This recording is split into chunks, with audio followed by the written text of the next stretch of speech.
ஆஸ்திரேலியாவின் சிட்னி நகரில் மலர்ந்துள்ள பிணவாடை பூ. உலகில் உள்ள பூக்களிலேயே மிகப்பெரிய பூ எது தெரியுமா? ரஃப்லேசியா அர்னால்டி, ரஃப்லேசியா ஆர்னால்டி என்ற மலர்தான் இதுவரை இனம் காணப்பட்டுள்ளதில் பெரிய மலர். 1 மீட்டர் விட்டம் வரையும் 11 கிலோ எடை வரையும் இருக்கக்கூடிய இம்மலர் சுமார் 4 கிலோ தேன் தாங்கி இருக்கும். பார்ப்பதற்கு பெரிய மலர் என்றாலும் இதன் வாசனை நம்மை ஓடோட விரட்டும். இந்த மலர் சிதைவடையும்போது அழுகிய நாற்றம் அடிக்கும். பிணவாடை அடிக்கும் என்பதால் இதனை பிணமலர், கார்ப்ஸ் ஃப்ளவர் என்றும் அழைப்பார்கள். மகரந்தங்களை உருவாக்கும் ஆண்மலர், விதைகளை தயாரிக்கும் பெண்மலர் என இதில் 2 வகை உண்டு.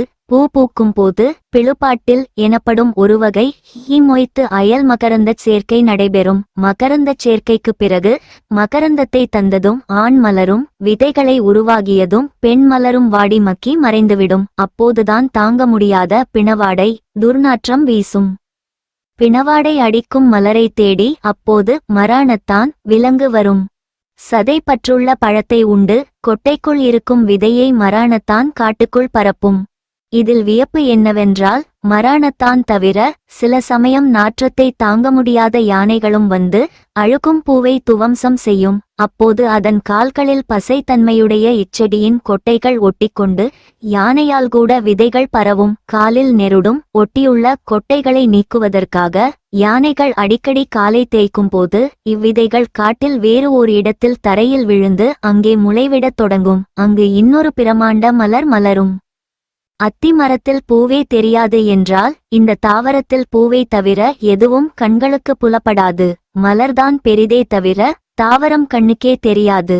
இதன் இலைகள், தண்டு, வேர் என எந்த பகுதியும் கண்களுக்கு தெரியாத அளவு நுண்ணியவை. 5 மலரிதழ்கள் கொண்ட மலர் மட்டுமே வெளியே தெரியும். இந்த தாவரத்திற்கு இலைகளே இல்லை, நூல் போன்ற வேர் அமைப்பு மட்டுமே உண்டு. இதன் வேர்க்கால்களும் உணவு தயாரிப்பதில்லை, நுணுக்கமான இலைகள் மட்டுமே உடையது என்பதால் இலைகள் வழியும் உணவு தயாரிப்பதில்லை. இது ஓர் ஒட்டுண்ணி தாவரம். இதன் அருகில் வளரும் சீயானா போன்ற தாவரங்களின் வேர்களோடு பிணைந்து அந்த தாவரம் தயாரிக்கும் உணவை திருடி கொழுக்கும். ஆண்டிற்கு ஒரு முறை பூக்கும். இந்த தாவரம் தாவரமா இல்லை ஒருவகை பூஞ்சனமா என தொடக்கத்தில் தாவரவியலாளர்களுக்கு சந்தேகம் இருந்தது. 2007 தான் இந்த தாவரம் ஆமணக்கு போன்ற கள்ளிவகை தாவரம் என்பது உறுதியானது.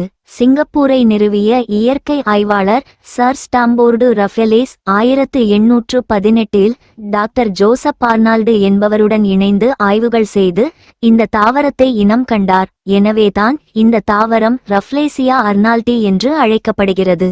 சுமத்ரா, மலேசியா, போர்னியோ பகுதிகளில் விரவியுள்ள ரஃப்லேசியாவில் 16 வகைகள் உண்டு.